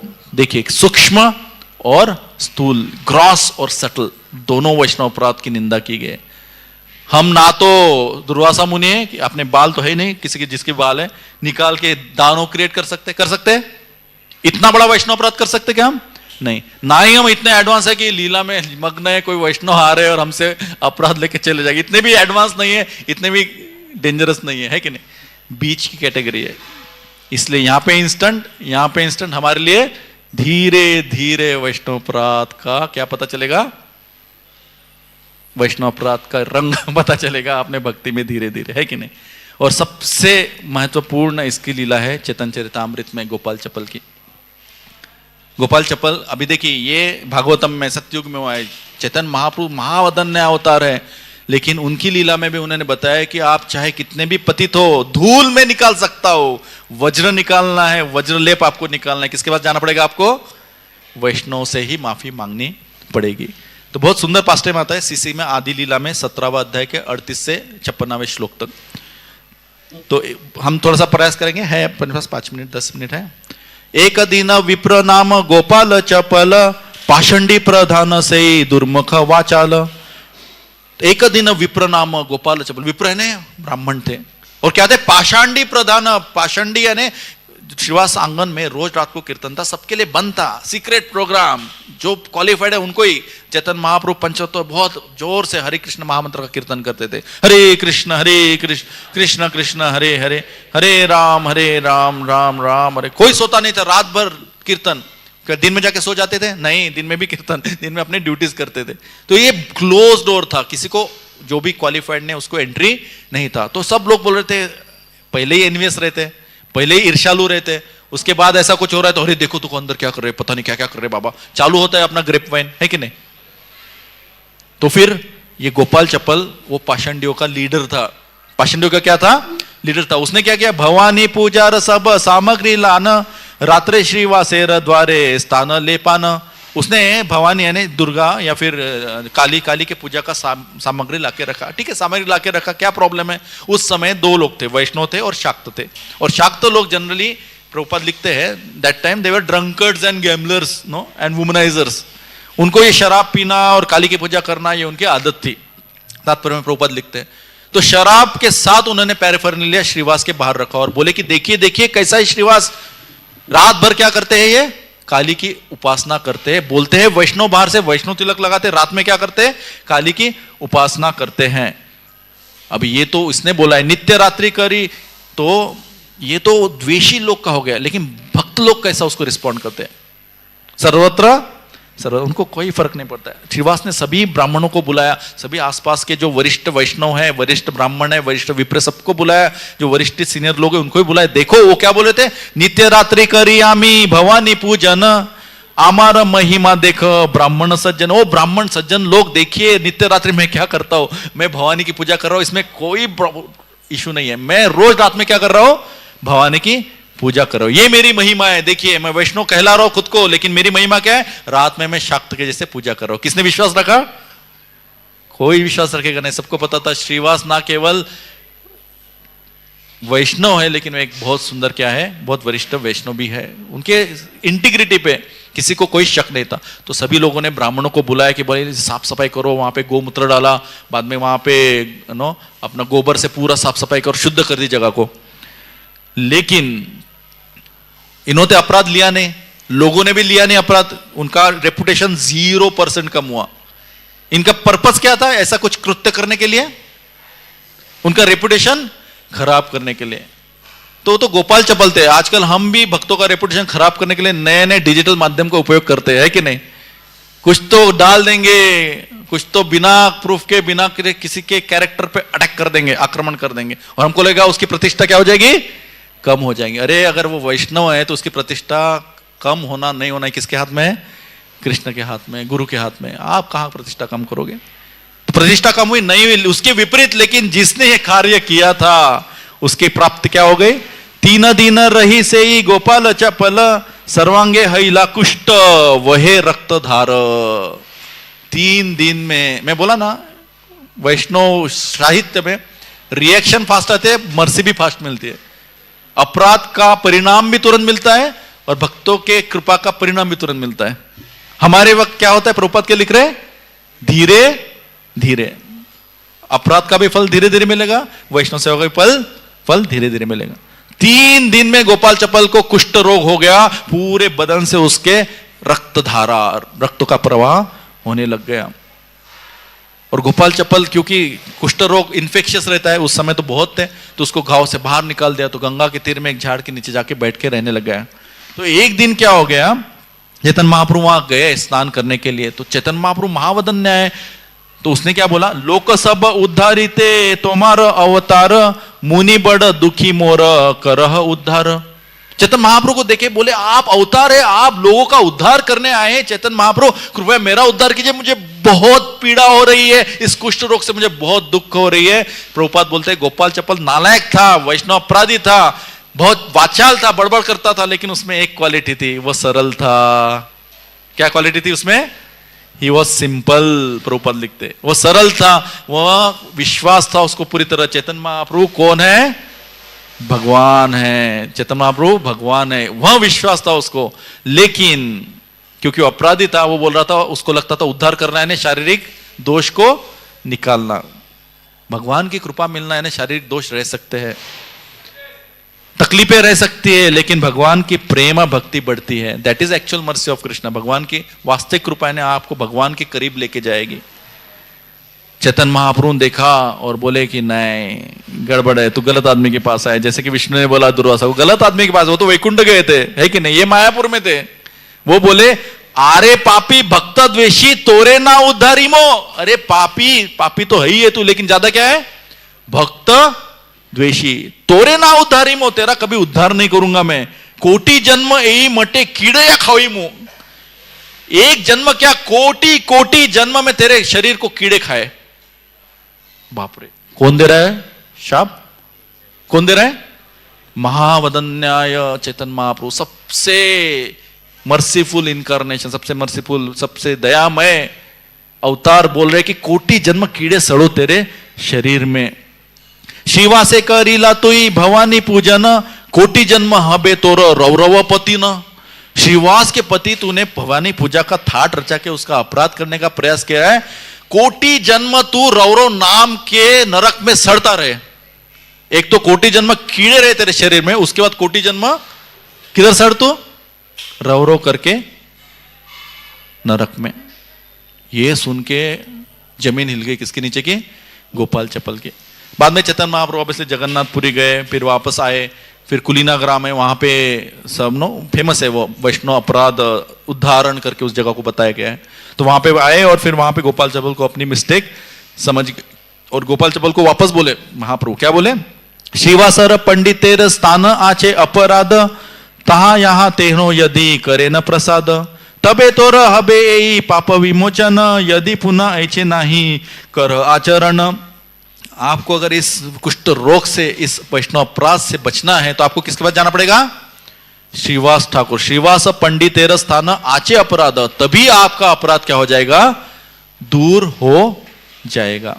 वहां पे जाओ, उनके चरण कमल पकड़ो, माफी मांगो।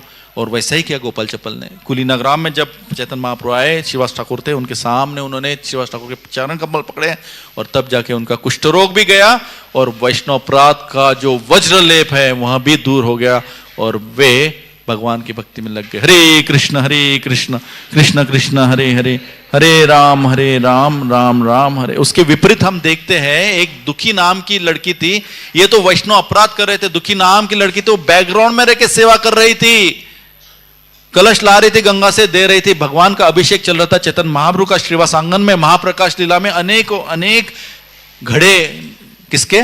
गंगा जल के महाप्रभु के अभिषेक में उन्होंने मदद की। तुरंत महाप्रभु ने बताया कौन है ये? श्रीवास ठाकुर बोले ये तो मेरी मेड सर्वेंट है, उसका नाम दुखी है, क्योंकि इतने लोगों की मृत्यु हो गई उसके घर में, इसलिए उसके पिताजी माताजी ने उसका नाम दुखी रखा कि जो यमराज है उसको भी उस पर दया आएगी, इसका दुखी और क्या दुख दूं मैं, नाम ही दुखी है और क्या दुख दूं। तो चैतन्य महाप्रभु ने उसको बुलाया, बोले कि अब से आपका नाम दुखी नहीं रहेगा, आपका नाम क्या होएगा? सुखी। वैष्णव अपराध डिस्ट्रॉयज, वैष्णव सेवा गिव्स यू संपत्ति। वैष्णव सेवा से आपकी संपत्ति, भक्ति की प्रदान होती है, बहुत महत्वपूर्ण है। धीरे धीरे भक्ति प्रदान होती है। तो प्रभुपाद के जीवन में प्रभुपाद ने ऐसे कितने ही लोगों को सेवा का अवसर दिया और उनका उद्धार किया। तो एक छोटा सा पास टाइम बनाएंगे और अंत करेंगे प्रवचन का। तो गिरिराज महाराज अपने पुस्तक में और अपने प्रवचनों में एक बहुत सुंदर कथा बताते हैं। प्रभुपाद जब जुहू में थे तो जुहू में बहुत सारे तकलीफें थे। तो वहाँ पे पीएल सेठी करके एक पंजाबी थे, वे सिंध से आए थे जब पार्टीशन हुआ था इंडिया का, तब इंडिया में आए थे उनकी फैमिली। और वो जब आए थे उन्होंने भगवान को प्रॉमिस किया था कि मुझे 1 लाख रुपए दे दो, एक घर दे दो, मैं आपके भक्तों के लिए उसके बाद बहुत अच्छा निवास स्थान बनाऊंगा। तो ये न कि न प्रकार प्रभुपाद के संपर्क में आ गए और बहुत सारी सेवा करने लगे प्रभुपाद की। वे कॉन्ट्रैक्टर थे, घर बनाते थे अलग अलग। तो एक बार क्या हो गया, आप सभी को पता है कि जैसे कि कोर्ट केस हो गया, मंदिर तोड़ दिया, थोड़ा सा तोड़ दिया मंदिर, और फिर कोर्ट में केस गया। मिसेस नायर कोर्ट में गई और कोर्ट में केस गया। तो उस दिन सैटरडे था, तो बोला कि अभी मैं जो निर्णय है, जज फेवरेबल था भक्तों को, तो बोला कि मैं मंडे को मेरा निर्णय दूंगा। और भारत में कैसा नियम है, उस जगह सब परमिशन थी, सिर्फ जो बांधा हुआ स्ट्रक्चर था वो तोड़ा था। अगर उसको वापस बांधते थे भक्त तो वो वैसे रहता था, उसको परमिशन ऑलरेडी थी, तोड़ा हुआ नहीं बांध सकते थे जजमेंट के बाद। तो फिर वहां पे सब लोग आए, बोले क्या करना, अपने पास सिर्फ वीकेंड है, शनिवार और रविवार है, कैसा करेंगे, वापस सीमेंट कैसा है, किसके पास है, गवर्नमेंट के पास है, अपने पास तो नहीं। तो सेठी साहब आए और सेठी साहब ने बोला आप टेंशन मत लीजिए, मैं मेरे सब साइड से सीमेंट, लेबर, ईट सब लेके आता हूँ और मंदिर हम रातों रात बना देंगे। तो सैटरडे रात को उन्होंने काम चालू किया। लेकिन मिसेस नायर बहुत पावरफुल थी। तब वहां पे एक म्यूनिसिपल काउंसलर था, अपना नगर सेवक, वो म्हात्रे करके था, बहुत इन्फ्लुएंशियल था। वो आया रात को 11 बजे, बोला ये काम बंद करो। शेट्टी बोले नहीं करूंगा, नहीं करेगा तो मैं 50 गुंडे लेके आऊंगा और ये रात को सब तोड़ दूंगा। सेठी साहब अपने जो पुत्र था, गोकुल नाम था शायद उसका, तो उसके पास देखे और बोले कि मेरा राइफल और बंदूक लेके आओ जरा। तो वो लेके आया राइफल और बंदूक। तो उसने गोली गिना, बोले कितना गोली है, बोले पिताजी 250 गोली है। तो म्हात्रे की तरफ देखे सेठी बोला 50 गुंडे मत लेके आओ, 250 गुंडे लेके आओ, मेरे पास 250 गोली है, मैं इधर ही रहूंगा, लेके आओ बोले आप 250 गुंडे। ऐसा बोलने गया वो म्हात्रे रात में किधर चमका भी नहीं, उधर वापस चला गया, किधर भी नहीं आया। और संडे शाम तक उन्होंने पूरा मंदिर बांध दिया था। मंडे कोर्ट केस में गया, जज ने बोला वॉट एवर इज बिल्ड, अब आप उसे तोड़ नहीं सकते हो। प्रभुपाद की है कि नहीं। तो सेठी साहब ने ऐसा किया। तो ये सेठी साहब सेवा कर रहे थे प्रभुपाद की। तो एक बार उनको बीमारी हो गई तो सारा ट्यूब व्यूब डाला था, तो प्रभुपाद उनको हॉस्पिटल में मिलने गए। तो प्रभु बोले ये क्या पहना है, बोले सब ट्यूब है, मैं पता नहीं अभी जीऊंगा कि नहीं जीऊंगा। प्रभु बोले सब ट्यूब निकाल दो, तुम मर नहीं सकते अभी। क्यों नहीं मर सकते, क्योंकि तुम्हारा वैष्णव सेवा बाकी है। तुमने क्या प्रॉमिस दिया था भगवान को कि मैं भक्तों के लिए अच्छे निवास बनाऊंगा। तो वो वैष्णव सेवा कहां हुआ है, तुम नहीं मर सकते, कृष्णा नहीं मरने देगा तुमको। तो उन्होंने पूरा ट्यूब व्यूब निकाल के खिड़की के बाहर फेंक दिया, कुछ नहीं हुआ और बच गए सेठी साहब। तो ऐसे सेठी साहब प्रभुपाद के भक्तों के लिए क्या बना रहे थे, क्वार्टर बना रहे थे। तो प्रभुपाद ने उनको बुलाया एक बार और बोले आप मेरे भक्तों के लिए क्या बोल रहे हो, निवास स्थान बना रहे हो, तो आप टेंशन में लीजिए, आपका घर कौन बना रहा है, भगवान कृष्ण बना रहे हैं। तो सेठी साहब थोड़े इमोशनल हो गए, बोले प्रभुपाद मैं तो पतित हूं, आपने मुझे दीक्षा भी नहीं दिया है कि नहीं, आपने मुझे क्या नहीं दिया है, दीक्षा भी नहीं दिया है, तो मैं कैसे भगवत धाम चला जाऊंगा। तो प्रभुपाद बोले you are better than initiated disable, आप एक दीक्षित भक्त से भी ज्यादा प्रगत हो। क्यों, क्योंकि आप भक्तों, मेरे दीक्षित भक्तों की सेवा कर रहे हो। आराधनाम सर्वेशाम विष्णुर आराधनम परम तस्मात् परतरम देवी तदीयाम समार्चरम। भगवान विष्णु की आराधना सबसे परम है, लेकिन तदीया नाम समार्चरम, भगवान के भक्तों की सेवा उससे भी ज्यादा क्या है, महत्वपूर्ण है। तो यही प्रभुपाद 1977 में चले गए। सेठी साहब ने सेवा नहीं छोड़ा। उन्होंने हर साल प्रभुपाद का अपीयरेंस और डिसअपीयरेंस, जुहू में जो फीस्ट होता था सभी लोगों के लिए, उसको स्पॉन्सर करते थे। बाद में प्रभुपाद के लिए एक बहुत सुंदर एक व्यासासन, छोटा सा प्रभुपाद के उत्सव मूर्ति के लिए चांदी का व्यासासन उन्होंने भेंट दिया। जब वो जा रहे थे उन्होंने बहुत सारा पैसा एफडी में डाला एटर्निटी के लिए, जिससे अभी भी प्रभुपाद का अपीयरेंस और डिसअपीयरेंस का खर्चा उठाते हैं जुहू मंदिर में। और यही जब 78 साल की हो गए थे 2013 साल में सेठी साहब, तो वे बोलने लगे अपने घर में 12 फरवरी के बोलने लगे कि प्रभुपाद मुझे बुला रहे हैं, मेरे गुरुजी मुझे बुला रहे हैं, उन्होंने मेरा कमरा गोलोक में तैयार करके रखा है, मुझे जाना है। 13 नवंबर को वो बोले मुझे मंदिर जाना है, मंदिर दर्शन लिए और 2 दिन पश्चात भगवान के भक्तों के कीर्तन के साथ प्रभुपाद का स्मरण करते हुए उन्होंने अपना शरीर 2013 में छोड़ दिया और भगवत धाम प्रभुपाद की सेवा करने चले गए। शील प्रभुपाद की, वैष्णव सेवा की। देखिए थोड़ा थोड़ा वैष्णव सेवा करेंगे, उच्चतम हमें क्या मिलेगा? परिणाम मिलेगा। और थोड़ा थोड़ा वैष्णव अपराध करेंगे, उच्चतम पतन हमारा निश्चित रूप से होगा, है कि नहीं? तो यहां प्रभुपाद बता रहे हैं, again will read the 2 lines Prabhupada ने जो बताया है। वैष्णव के प्रति की गई सेवा धीरे धीरे संचित होती रहती है और भक्त के लिए वही संपत्ति बन जाती है। इसी प्रकार भक्त के विरुद्ध किए गए हानिप्रद कार्यकलाप धीरे धीरे कर्ता के पतन के कारण बनते हैं। तो इसीलिए आज से आपका स्पिरिचुअल शिप चालू कीजिए, रोज धीरे धीरे छोटी छोटी क्या करना है, हमें क्या करना है? वैष्णव सेवा। अपॉर्चुनिटी ढूंढिए, वैष्णव सेवा अमाप है, किधर भी वैष्णव सेवा मिल सकती है और निश्चित रूप से हमारा एसेट बहुत ज्यादा बन जाएगा भगवद्गीता में। बहुत बहुत धन्यवाद। ग्रंथराज श्रीमद् भागवतम की, शील प्रभुपाद की, कार्तिक मास की, दामोदर व्रत की, निताय गौर प्रेमानंदे।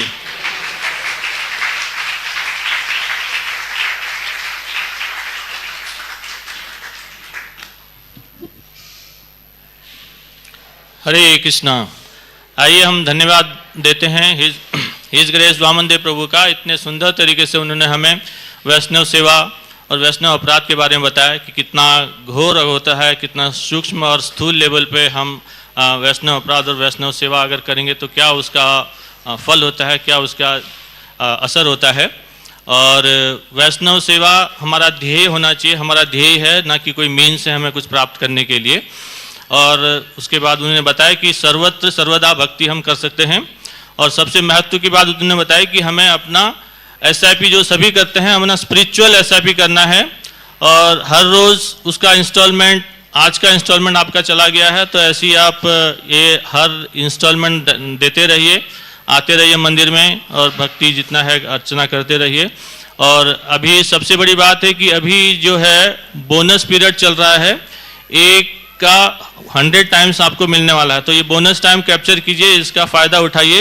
ये एक ही महीना है ये बोनस का जो सिस्टम है, तो इसलिए इसका पूरा फ़ायदा उठाइए। तो आइए हम एक बार जोर से प्रभु जी के लिए हरे कृष्ण महामंत्र का जप करते हैं। हरे कृष्णा कृष्णा कृष्णा हरे हरे, हरे राम राम राम हरे हरे। हिज ग्रेस वामन देव प्रभु की जय। आने वाले 17 अक्टूबर फ्राइडे को बड़ी तिथि है जिसका सब वैष्णव विशेष इंतजार करते हैं, वो है रमा एकादशी। तो रमा एकादशी का वैष्णव का पालन करना है। सारे व्रतों में श्रेष्ठ व्रत एकादशी व्रत होता है और इसका पारना समय अगले दिन 6:29 से 10:22 तक है। तो इसका पारना भी अवश्य जरूरी है और एकादशी व्रत का जितना महत्व है उतना ही महत्व पारना का भी है। और उसी दिन एकादशी के दिन 3:30 बजे भगवत गीता पाठ होता है। मंदिर में आप सभी भगवत गीता पाठ के लिए आ सकते हैं और अभी सभी के लिए महाप्रसाद है। हरे कृष्ण। अभी दामोदर अष्टकम है, दामोदर अष्टकम के बाद सभी के लिए प्रसाद है।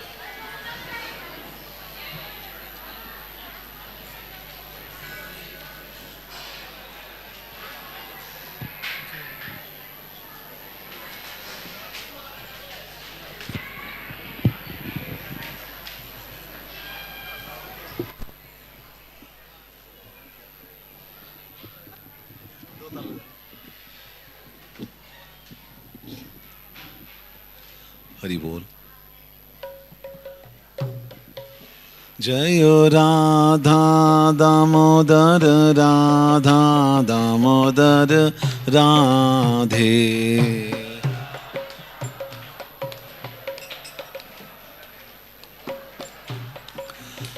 जयो यशोदा दामोदर यशोदा दामोदर यशोदा दामोदर यशोदा।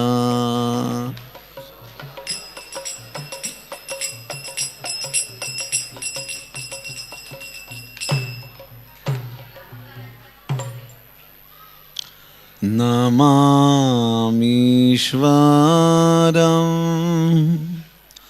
सच्चिदानन्दरूपम्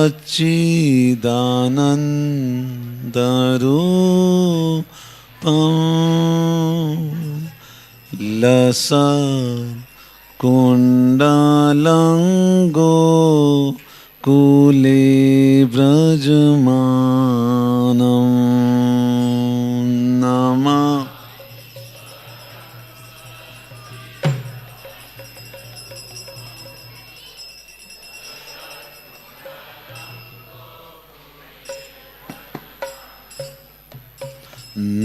नमामीश्वरं सच्चिदानन्दरूपं लसत्कुण्डलङ्गोकुले व्रजमानम्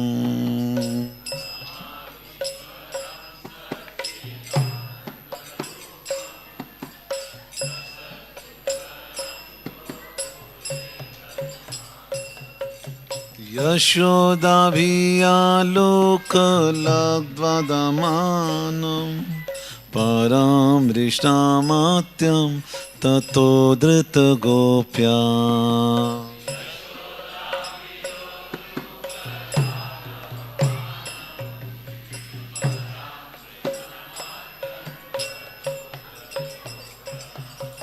रुदं ते मोहनेत्रं योगं विरजन्तं कराम्बोजायुग्मेन सातुकनेत्रम्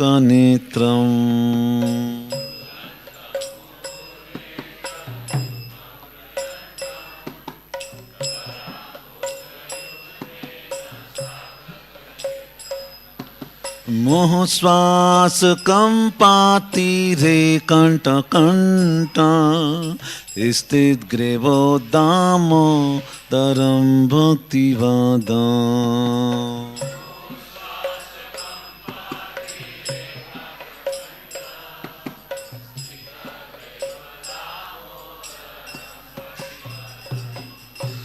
इति दृश्यलीलाभियानन्दकुण्डे स्वघोषणिमजन्तमाख्यापयन्तम्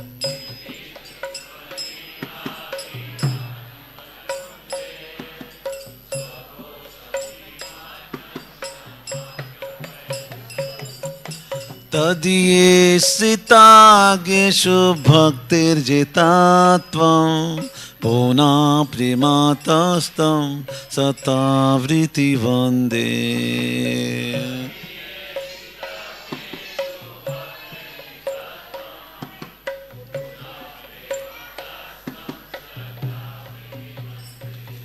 वरं देवमोक्षं न मोक्षमब्धिं वा नाचान्ये वृणेऽहं वरेषदपि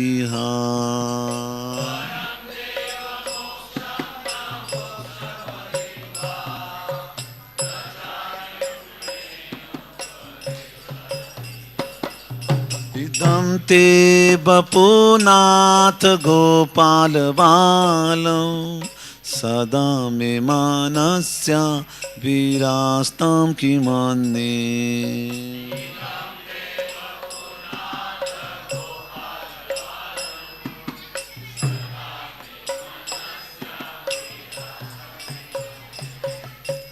इदं ते मुखं भोजम् अत्यन्तनीले धृतं कुन्तले स्निग्ध रक्तस्य गोप्या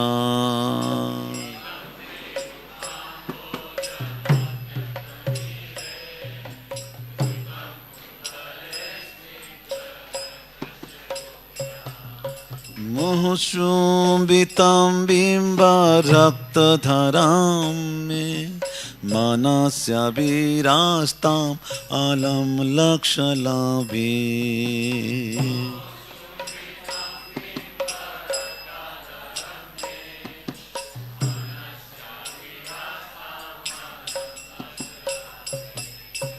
नमो देवो दामोदरानन्त विष्णो प्रसीद प्रभु दुःख जलादिमग्न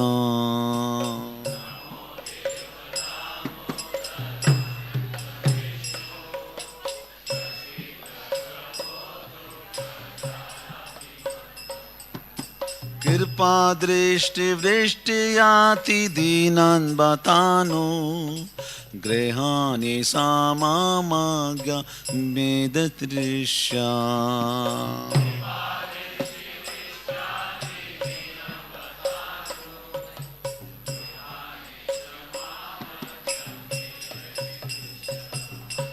कुबेरात्मजो बद्धमूर्ते याद्वा तोयामोचितो भक्ति भाजो कृतो च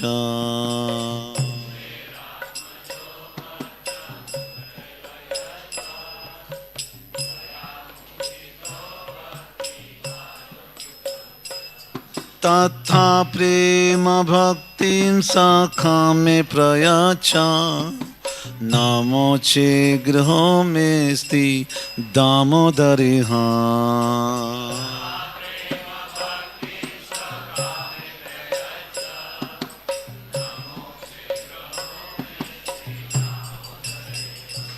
नमस्ते स्तु दाम्ने स्फुरिस्ति दाम्ने तदियोदरायाथ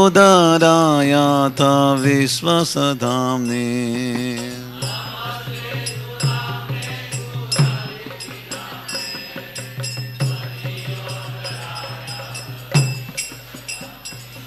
नमस्ते स्तु दाम्ने स्फुरिस्ति दाम्ने तदियोदरायाथ विश्वसधाम्ने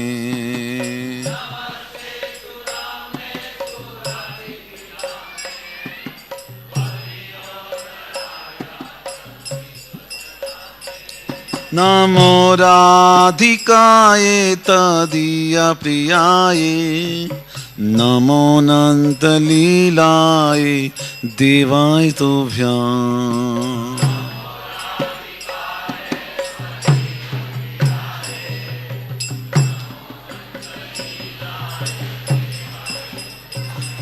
नमो राधिकाय तदीय प्रियाय नमो नन्दलीलाय देवाय तुभ्याम्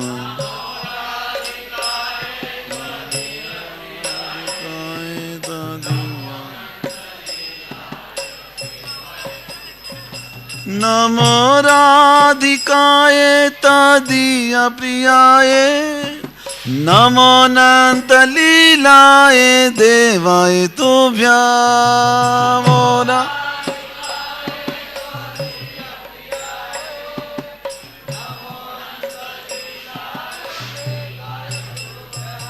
नमो राधिकाय तदीय प्रियाय नमो नन्दलीलाय देवाय तुभ्याम्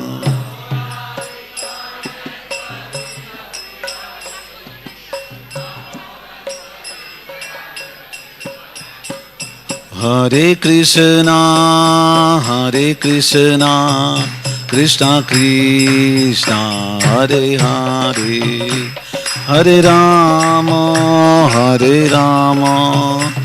राम राम हरे हरे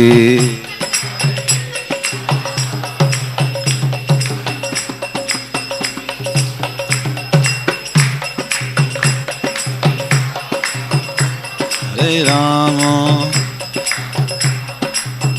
जयो राधा दामोदर राधा दामोदर राधा दामोदर राधे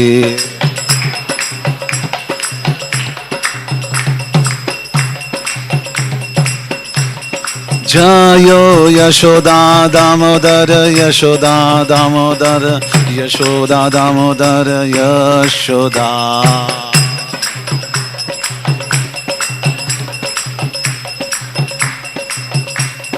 प्रभुपाद प्रभुपाद प्रभुपाद प्रभुपाद प्रभुपाद प्रभुपाद श्री श्री राधा दामोदर अष्टकम की जय शीला प्रभुपाद की जय श्री श्री राधा कुंज बिहारी की श्री श्री गौर निताई की दीपदानकारी भक्तवृंद की। निताई गौर प्रेमानंदे।